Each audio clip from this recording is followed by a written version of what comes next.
Muar நாடாளுமன்ற உறுப்பினர் சையத் சாடிக் சையத் அப்துல் ரஹ்மானின் ஊழல் மற்றும் பண மோசடி குற்றச்சாட்டுகளில் இருந்து மேல்முறையீட்டு நீதிமன்றம் ஒருமனதாக விடுவித்துள்ளது.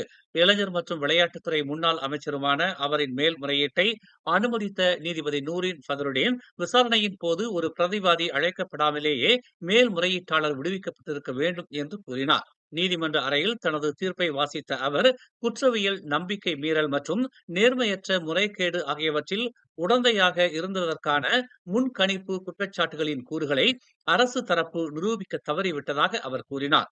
சையத் சாடிக்கின் வாதத்தை புரிந்து கொள்ள விசாரணை நீதிபதி தவறிவிட்டதாகவும் நூரின் தெரிவித்தார்.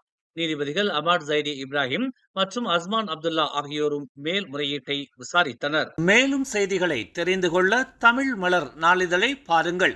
உடனுக்குடன் செய்திகளை தெரிந்து கொள்ள தமிழ் மலர் இணையதளம், தமிழ் மலர் செயலி மற்றும் மலர் டிவி யூடியூப் சேனலை வலம் வாருங்கள். எங்களோடு இணைந்திருக்க மலர் டிவியை பதிவு செய்து கொள்ளுங்கள். உறவுகள் மகிழ்ந்திட விருப்பம் மற்றும் பகிர்வு சேவையை சொடுக்கிடுங்கள்.